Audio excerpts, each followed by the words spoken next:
नीलाद्रौ माधवम दृष्टा साष्टांगम प्रणिपत्य चा तुष्टाव सा जगन्नाथम स्वाधिकार दृढ़ स्थितौ।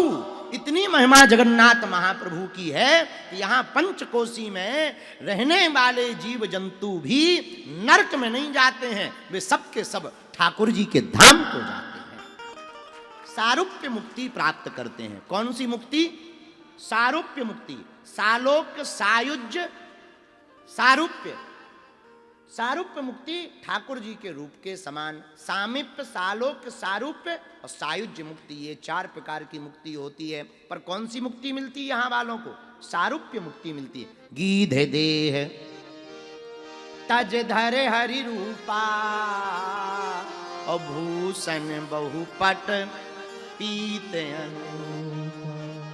श्री गिरिराज जटायु जी जैसे 4 भुजाओं वाले बन गए थे, वैसे ही भगवान की संगत करने वाले इनके ही समान जगन्नाथ तीर्थ में रहने वाले लोग भी ठाकुर जी के समान ही दिखाई पड़ते हैं। हमें तुम्हें नहीं दिखाई पड़ रहे, पर देवताओं को हम तुम ऊपर से अगर देवता देख रहे होंगे तो हम तुम ऐसे ही दिखाई पड़ रहे होंगे, 4 हाथ वाले। ऐसी महिमा है जगन्नाथ महाप्रभु की। आहा, इतना ही नहीं, और सुनो जगन्नाथ जी पर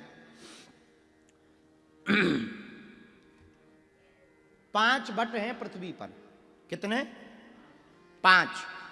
वृंदावने बटो बंसी प्रयागे यह मनोरथा गयायाम अक्षयख्यातः कल्पस्तु पुरुषोत्तमः।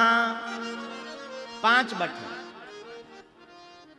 अक्षय बट, नासिक में पंचबट,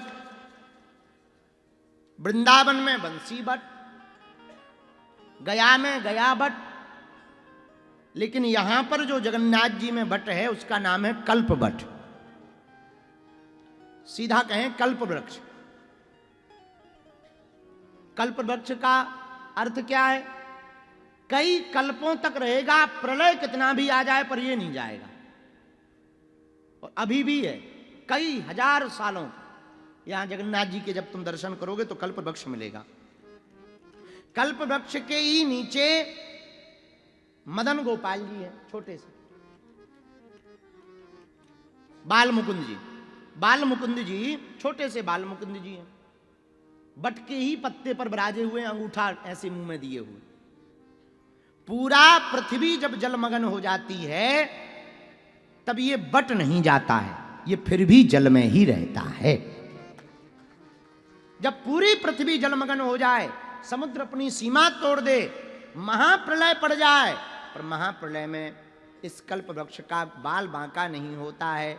तो धन्य है जगन्नाथ महाप्रभु, यहां कल्पवट भी है। अब हम आपको जगन्नाथ जी की भीतरे बेड़ा के कुछ दर्शन के बारे में बता रहे, फिर भक्तमाल सुनाएंगे। भीतरी बेड़ा में साक्षी गोपाल जी के बगल में एक स्थान है बिमला देवी का। आप लोगों ने शायद दर्शन करे भय हो। अंदर आप जैसे ही जाओगे तो आपको दर्शन होंगे बिमला देवी जी के। तो भीतरी बेड़ा में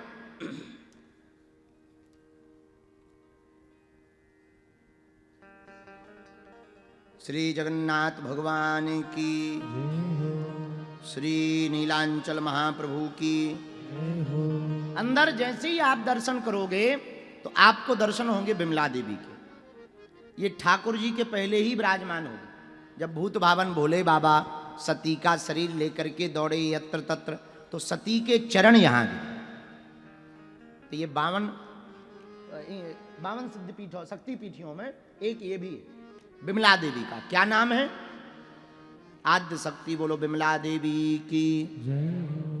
एक यहां पर मंदिर है आग्नेश्वर मंदिर, जो अग्नि स्वरूप में शंकर जी यहां विराजमान। भीतरी बेड़ा में एक मंदिर है सत्यनारायण भगवान का। यहीं पर जो सत्यनारायण की कथा सुनाई जाती है, ऐसी मान्यता है कि प्रारंभ यहीं से हुई है सत्यनारायण जी। तो सत्यनारायण जी का मंदिर भी भीतरी बेड़ा में है। तीसरा यहां पर जो दर्शन है बट गणेश जी। उसी बट वृक्ष के नीचे जगन्नाथ भगवान में चिंतामणि गणेश के नाम से आप प्रसिद्ध हैं और आप चतुर्भुज आसीन हैं। आपके हाथों में, एक हाथ में पाशांकुश है, अंकुश है, दांत है और लड्डू धारण किए हुए चारों हाथों में, इनका नाम है बट गणेश। बोलो गणेश भगवान की। पांचवें दर्शन है मंगला मंदिर। ये मंगला देवी के दर्शन है। ऐसी मान्यता है कि जो भी मंगला देवी के दर्शन करता है उसके जीवन का अमंगल दूर हो जाता है। छठवां दर्शन है पंच पांडव मंदिर। ये भी भीतरी बेड़ा में। सातवां दर्शन है अनंत वासुदेव मंदिर। आठवां दर्शन है सूर्य यंत्र मंदिर। नौवां दर्शन है क्षेत्रपाल मंदिर। 10वां दर्शन है मुक्ति मंडप, जहां पर आचार्य ब्राह्मण, आप लोगों ने शायद दर्शन करे भय हो, 16 खम्भों का एक मुक्ति मंडप है। हम लोग बाद में गए थे, जहां सब ब्राह्मण ऊपर बैठे स्वस्ति वाचन कर रहे थे। 16 खम्भों का हमने जहां प्रणाम किया था, खूब ऊंचा था इतना, उसको कहते हैं मुक्ति मंडप। क्या कहते हैं?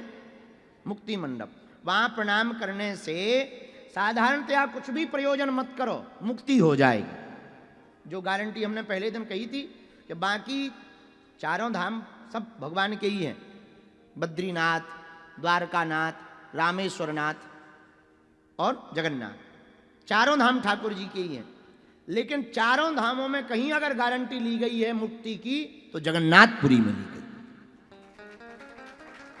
हाँ, बोले हमारी गारंटी है। हम लोग कह देते ना, चिंता ना करो, ये खरीद लो, हमारी गारंटी, हमारी गारंटी है। भगवान खुद गारंटी ले रहे हैं। तो वहां एक मुक्ति मंडप है जहां मुक्ति होती है। 11वां दर्शन है नृसिंह दर्शन। बहुत विशाल का है, आपने करे? नरसिंह भगवान के दर्शन भी बहुत विशाल काय हैं। 12वां दर्शन है रोहिणी कुंड। ये भी अंदर ही है, बिमला माता के सामने रोहिणी कुंड है। काक की, काक माने कौवा, काक की आकृति दिखाई देती है और यहीं पर काक की मुक्ति हुई है।